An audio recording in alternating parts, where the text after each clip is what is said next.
அனைவருக்கும் வணக்கம். நான் உங்களின் சங்கரேஷ். தங்களின் பொன்னான நேரங்களை என் கதைகளோடு பயணிக்க உங்கள் அனைவரையும் இன்பமாய் வரவேற்கிறேன். எழுத்து வாசிப்பு இரண்டும் நானே. என்பதற்கு நீலகண்டன் வீட்டுக்கு வந்துவிட அதே நேரம் யோகமித்ரனும் வந்தான். டைனிங் டேபிளில் சென்று அமர்ந்த யோகமித்ரன் மனைவியின் அழைப்பில் ஹாலில் இருந்த சோஃபாவில் அவள் அருகே வந்து அமர்ந்து கொண்டான். என்னடி சாப்பிடலையா? நீ எதுக்கு கூப்பிட்ட? நாம அப்புறம் சாப்பிடலாம். ஏன்? இன்னைக்கு அத்தை சமையல், வேலைக்காரி வரல, பாட்டி தான் நல்லாவே இல்ல, வாயில வைக்க கூடி முடியல, நம்ம 2 பேரையும் அப்புறம் சாப்பிடுங்கன்னு சொல்லுச்சு. ரொம்ப பசிக்குதா? நான் வேணா உங்களுக்கு பழம் எடுத்துட்டு வரவா? இல்ல வேண்டாம், மொபைல் என்ன பாக்குற? நம்ம குட்டீஸ்க்கு என்ன வாங்கலான்னு பாக்குறேன் என்றதும் ஒரு நொடி முகம் சுருங்கியவன் பின் அவனுமே ஆவலோடு சேர்ந்து காண ஆரம்பித்தான்.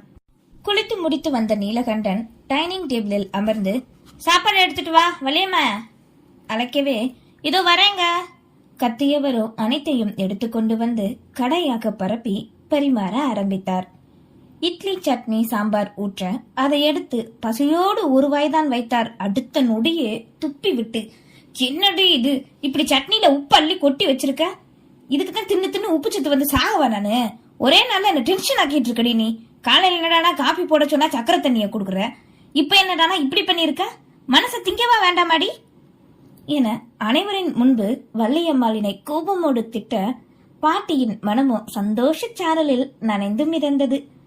என்னங்க சொல்றீங்க? நான் உப்பு சரியாத்தானே போட்டேன். அப்படியா? எங்க நீ தின்னு பாரு, தெரியும். இங்க பாருடி, உனக்கு வேலை செய்ய முடியலனா உன்னை நான் ஒன்னும் கஷ்டப்பட்டு வேலை செய்ய சொல்லல. போய் 4 வீட்டு பொம்பளைங்க எவளையாவது வேலைக்கு கூட்டிட்டு வந்து வச்சுக்கோ. ஒரு வாரத்துக்கு வாங்க அப்படின்னு சொல்லி சம்பளம் கூட ஒரு நாளைக்கு 1000 ரூபாய் கூட கொடுக்குறேன். அதையாவது பண்ணி தொலை. அதை விட்டுட்டு நீ ஏன் சமைக்கிறன்னு சொல்லி இப்படி மனசை உசுர வாங்காத. மருமக வேற வீட்டுல இருக்கா, இப்படி நீ சமைச்சு போட்டா அந்த புள்ள வயிற்றுல வளர்ற குழந்தைக்கு என்ன ஆக சொல்லு? நம்ம வீட்டு வாரிசுடி, ஒழுங்கா செய்யறதா இருந்தா செய் சொல்லிட்டேன். மிரட்டியவரோ கை கழுவ முயற்சிக்க, ஏயா மகனே, சாப்பாடு தட்டுல அப்படியே கைய கழுவுறா ஆகாதுப்பா. ஏமா மருமகளே, அந்த இட்லி பொடி இருக்குல்ல, அதை எடுத்துட்டு வந்து குடு, அதை வச்சாவது சாப்பிடட்டும். பாவம் வெளியில சுட்டுப்பட்டு பட்னியா வந்து கிடக்குது, இப்படி கை கழுவுனா மனசு தாங்குமா? வேலம்மாள் பாட்டி கூறியதும் வேகமாய் சென்று வள்ளியம்மாள் இட்லி பொடியை கொண்டு வந்து வைக்க அதனை வைத்து ஒரு வழியாக காலை உணவினை உண்டு முடைத்தார் நீலகண்டன். அந்த சட்னி சாம்பார நாய்க்கு போடு. சாம்பாருக்கு காய போட சொன்னா முழுசா அப்படியே போட்டிருக்க. இன்னும் மதியானத்துக்கு என்ன செய்ய காத்திருக்கியோ தெரியலடி. ஏமா, உங்க பேத்திக்கு மட்டும் நீங்களே வேலைக்காரி வர வரைக்கும் ஏதாவது தனியா செஞ்சு கொடுத்துருங்கம்மா என அருகில் நின்ற வேலம்மாள் பாட்டியிடம் கூறினார். அவரும் சரி என்று கூற ஹாலில் மனைவியோடு சிரித்து பேசிக் கொண்டிருந்த மகனை கண்டு யோகமித்ரா அழைக்க, என்னப்பா என்றவாறு எழுந்து நின்றான். என் ரூம் வரைக்கும் வா, நான் உன்கிட்ட கொஞ்சம் பேசணும். கணக்கு பிள்ளை நேற்று கூறியதை மனதில் வைத்துக்கொண்டு அவனிடம் பேச நினைத்தார். சரி என்றதும் அவரின் அறைக்கு சென்று விட, என்னாச்சு மாமா, எதுக்கு கூப்பிடுறாங்க? தெரியலடி, இரு கேட்டுட்டு வரேன். சரி, ஆனா கோவப்படாதீங்க, அன்னைக்கு மாதிரி. கணவனின் தந்தை அடித்ததை நினைத்து முகமோ வேதனையில் சுருங்க அவளின் கரங்களை பற்றிவிட்டு எழுந்து சென்றான். அறையில் சோஃபாவில் அமர்ந்திருந்த நீலகண்டனின் முன் வந்து நிற்க, இப்படி உட்காருப்பா என்றதும் அவரின் மனுமுனையில் அமர்ந்தான். கணக்கு புள்ள கிட்ட இப்ப கணக்கு வழக்கெல்லாம் கேக்குற போல சொத்து பத்தியெல்லாம் கேட்டிருக்க? பத்தி வச்சுட்டாரா? அவரு உங்களுக்கு கூஜா தூக்குறவர் தானே, இருக்கட்டும், நான் ஒன்னும் அவர்கிட்ட தப்பா கேட்கலையே மனதிற்குள் நினைத்து கொண்டவன், ஆமாப்பா கேட்டேன். என்ன திடீர்னு கேட்டிருக்க? ஏன் கேட்க கூடாதாப்பா? நானு கேட்கலாம், நீ எல்லாமே உனக்கு தான். இத்தனை மாசம் கேட்காதவன் இப்ப திடீர்னு கேட்டையே, என்ன அர்த்தம் என்க அதே நேரம் வள்ளியம்மாள் உள்ளே நுழைந்தார்.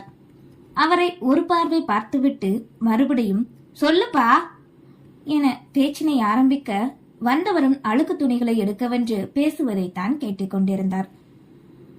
வந்ததே கேட்கத்தானே, அதனை வள்ளியம்மாள் சரியாக செய்ய, அப்பா இதனால் வரை நான் வேலை பார்த்து சேமிச்சு வச்ச பணம் இருந்தது, அதை வச்சு செலவுக்கு ஓட்டிக்கிட்டேன். கணக்கு பிள்ளையும் மாசம் 1ஆம் தேதி ஆனா 5000 ரூபாய் கிட்ட என்கிட்ட கொடுத்துடுறாரு. இந்த மாசம் செலவுக்கு தம்பி ஐயா கொடுங்கன்னு சொன்னா சொல்லிடுறாரு, நான் இல்லன்னு சொல்லல. நீங்களும் என்ன வேலைக்கு போக விடாம கல்யாணத்துக்கு அப்புறம் இங்கேயே இருடா, இதெல்லாம் பாத்துக்கோன்னு சொன்னீங்க. என் பொண்டாட்டியும் இங்க இருக்கலாம் எல்லாரு கூடவும் சொல்லிட்டா. சரின்னு நானும் விட்டுட்டேன். நானும் நம்ம தொழில் எல்லாத்தையும் தினமும் பார்த்துட்டு தான் வரேன். ஆனா ஒரு நாள் கூட வரவு செலவு பத்தி என்கிட்ட சொல்ல மாட்டிக்காரு கணக்கு புள்ள. அவரே எல்லாத்தையும் பாத்துக்கிடுறாரு. நான் சும்மா ஒரு பார்வையாளர் மாதிரி சுத்திக்கிட்டு இருக்கேன். அதுக்கு எதுக்கு நான் போகணும்? தினமும் போக வர கட்டுப்பா இருக்குப்பா, சுத்தமா பிடிக்கல. அதுவும் இல்லாம எனக்கு பணம் தேவைப்படும் போது சும்மா சும்மா கணக்கு பிள்ளை கிட்ட போய் அவர் காசு மாதிரி நான் போய் நின்னு வாங்க வேண்டியதா இருக்கு. அதான் நான் ஒரு முடிவு பண்ணிட்டேன். குழந்தை பிறந்ததுக்கு அப்புறம் நான் பிரைவேட் கம்பெனில வேலைக்கு போகலாம்னு நினைக்கிறேன்ப்பா. என்னோட குவாலிபிகேஷனுக்கு நல்ல வேலை கிடைக்கும், கை நிறைய சம்பளமும் கிடைக்கும்பா எனக்கு என மனதில் இருப்பதை கூறிவிட, அப்படி என்னடா பண்ண தேவை? வேலைக்கு போய் சம்பாதிக்கணும்னு என்ன வந்திருக்கு உனக்கு? இது என்னப்பா கேள்வி? பெட்ரோல் ரேட் என்னன்னு தெரியுமா? வெளியே விலைவாசி உங்களுக்கு தெரியுமா? நான் என் ஃப்ரெண்ட்ஸ் யார் கூடயாவது வெளியில போனா தாராளமா காசு கூட செலவு பண்ண முடியல. என் பொண்டாட்டி ஏதாவது ஆசையா கேட்டா பட்டுன்னு வாங்கி தர முடியல. இனி எனக்கு குழந்தை வர போகுது, அதுக்குன்னு எவ்வளவு வாங்கணும், எப்படியெல்லாம் ட்ரீம்ஸ் வச்சிருக்கேன் தெரியுமா? வெளியே நடமாட பணம் ரொம்ப முக்கியப்பா. சரி, அப்ப கணக்கு பிள்ளை கிட்ட சொல்லி கூட கொஞ்சம் தர சொல்றேன் நானு மாசம் மாசம் என்றதும் கோபத்தின் உச்சத்திற்கே சென்றான் யோகமித்ரன். நான் சொல்றது புரியுதா இல்ல வேணும்னே பண்றாரா? மனதிற்குள் பொறுமையவன் அமைதியாகவே அமர்ந்திருந்தான். என்னடா பதில் சொல்லு. என்ன சொல்லணும்பா, நான் இந்த வீட்டு புள்ள தானே. எழுந்து நின்று கோபமாக கத்த, எலே என்னடா இப்படி பேசுற? கேட்டவாறு அருகில் வந்தார் வள்ளியம்மாள். வேற எப்படி பேசணுமா? இங்க பாருங்கப்பா, எனக்குன்னு ஒரு குடும்பம் வந்துருச்சு. இன்னும் நீங்க உங்களோட கட்டுப்பாட்டுக்குள்ளே என்ன வச்சுக்க நினைக்காதீங்க. நான் என்னைக்கும் உங்களுக்கு மரியாதை தருவேன், ஏதாவதுன்னா முதலா நிப்பேன். ஆனா ஏன் ஒரு வேலைக்காரன் நான் இருக்க விரும்பல. கை நீட்டி நான் ஏன் கணக்கு பிள்ளை கிட்ட காசு வாங்கணும்? கோபமாய் கத்த அவருமே எழுது நின்று, அப்ப என்ன பண்ண சொல்ற இப்ப நீ? எதிராய் கேட்டார். இந்த சொத்து ஆஸ்தி அந்தஸ்து எல்லாமே உங்க பேர்லயோ இல்ல ருத்ரா பேர்லயோ கூட இருந்துட்டு போட்டோம், எனக்கு இது தேவையில்லை. ஆனா இனி நான் இதெல்லாம் கவனிக்கணும்னா எல்லாமே என் கண்ட்ரோல்ல இருந்தா மட்டும்தான் செய்வேன். அப்பதான் வேலை பாக்குறவங்க எனக்கு கொஞ்சமாவது மரியாதை தருவாங்க. அந்த காலத்துல நீங்க எல்லாரும் படிக்கல, மலைக்கு கூட பள்ளி பக்கம் போகாதவங்க, கணக்கு வழக்கு பார்க்க கணக்கு பிள்ளை வச்சுக்கிட்டீங்க. ஆனா நான் அதை விட அதிகமாவே படிச்சு தொழிலை எப்படி வழி நடத்தணும்னு தெரிஞ்சுதான் வச்சிருக்கேன். இன்னும் ஏன் நீங்க என்ன நம்பாம அந்த கணக்கு பிள்ளையவே வச்சிருக்கீங்க? அப்ப என் மேல நீங்க என்ன நம்பிக்கை வைக்கலன்னு தானே அர்த்தம்? இத்தனை நாள்ல நேரா ஒரு தடவைனாலும் எதிர்த்து பேசியிருக்கனாப்பா. நீங்க ஏதாவது தப்பு பண்ணா கூட அமைதியா தானே இருந்திருக்கேன் என்க அவரோ அனைத்தையும் கேட்டு மகனை ஒரு பார்வை பார்த்தார். என்னப்பா எதுக்கு இப்படி பாக்குறீங்க? எங்க நான் ஏதாவது தப்பு பண்ணியிருந்தா சொல்லுங்க நீங்களேவும். எதிர்த்து நின்று கேட்கவே மேலும் வார்த்தைகள் நீண்டால் அவ்வளவுதான் என புரிந்து கொண்டார் வள்ளியம்மாள். அடே என்னடா இப்படி பேசுற? போதுமா, நிறுத்து. இப்ப நீ உன் புருஷன் கிட்ட பேசாம என்கிட்ட வந்து நிக்கிற? சொல்லு, இந்த மனுஷனுக்கு புரிய வைக்கிற மாதிரி. கத்தவே இவர்களின் பேச்சுவார்த்தை காரமான நொடியே வெளியில் கேட்க ஆரம்பித்தது. யோகமித்ரன் இவ்வளவு சொல்லியும் நீலகண்டனோ எதுவும் கூறாமல் நிற்கவே அறையை விட்டு வெளியேறிவிட்டான். வெளியே வந்தவனுக்கு தன் மனைவி தன்னை காண்பதைக் கண்டு குற்ற உணர்ச்சிதான் வந்தது. அவளுக்கோ தங்களின் குழந்தைக்கும் ஒன்றும் செய்ய முடியவில்லையே என்ற எண்ணம் தோன்றிய நொடி நேரம் கூட நிற்க முடியாது சென்று விட்டான் யோகமித்ரன். என்னங்க சாப்பாடு? இளையா கூறியதே காற்றில்தான் கரைந்து போனது. நீலகண்டனோ இன்னும் யோசனையில்தான் இருந்தார். பல வகையான சிந்தனைகள், பிற்காலத்தில் என்னென்ன நிகழும் என்பதையெல்லாம் இப்பவே யோசித்தார். இது அனைத்தையும் கண்டு கொண்டிருந்த வேலம்மாள் பாட்டி, முதல்ல இந்த நீலகண்டனுக்கு தான் பொங்கல் வைக்கணும். என்னைக்காவது யாருக்காவது ஒரு நல்லது பண்ணிருக்கானா? இல்ல வீட்டாளுகளுக்காவது ஏதாவது? ஒன்னும் கிடையாது. இந்த பிள்ளை சொல்லிட்டு போறதும் சரிதானே, என்ன பண்ணலாம்? யாழ்மதி கிட்ட கேட்டு பாப்போம் மனதிற்குள் நினைத்து கொண்டு நின்றார். சங்கரமூர்த்தி வந்து 3 நாட்கள் கடந்திருக்க பெங்களூரில் இருந்து 1 மாதம் முடிந்துவிட்ட நிலையில் மறுபடியும் செல்ல நினைத்தான் இளந்திரையன்.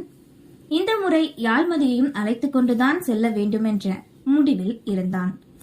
அவள் மட்டும் வரவில்லை என்று காரணம் கூறினால் கடத்தி கொண்டே தூக்கிக் கொண்டே சென்றுவிட வேண்டுமென எண்ணம். அதனை நினைத்து முகமும் ஜொலிக்க சிரித்தான். பைத்தியம்னு நினைச்சிட போறாங்க. கேட்டவாறே யாழ்மதி துணியிலை மடித்து வைக்க அவளை இழுத்து தன் மடியில் அமர்த்தி கொண்டவனோ, நம்ம பெங்களூர் போகலாமாடி? எதிர்பார்ப்போடு கேட்கவே போன முறை அவன் கேட்டதுதான் நினைவுக்கு வந்தது. என்ன யோசிக்கிறா இவ? வேணான்றுவாளோ? மாமா, நான் நாளைக்கு ஆபீஸ் கூற வர. அடியை கொன்னுடுவேன் ஏதாவது சொன்னா. ஒழுங்கா வர்ற, இல்லன்னு வையன் கட்டி தூக்கிட்டு போயிருவேன். வேகமோடு கூற அதனை கேட்டு கலகலவென சிரித்தார். முன் பற்கள் தெரிய காதிலாடிய ஜிமிக்கியில் மனம் மயங்க, சொல்ல வரத முழுசா கேளு முந்திரி கொட்ட மாமா. இனி வர முடியாதுன்னு இன்ஃபார்ம் பண்ணிட்டு வரணும்ல, அத சொல்றதுக்குள்ள நீ கூறிவிட்டு மறுபடியும் சிரிக்கவே, அப்ப என் கூட வர உனக்கு ஓகே? ஆமா மாமா, இனி உன் கூட இம்சம் பண்ண இருக்க போறேன் நானு. கொஞ்சம் கொண்டு அவனின் மூக்கோடு தன் நெற்றியை வைத்து உரசினாள்.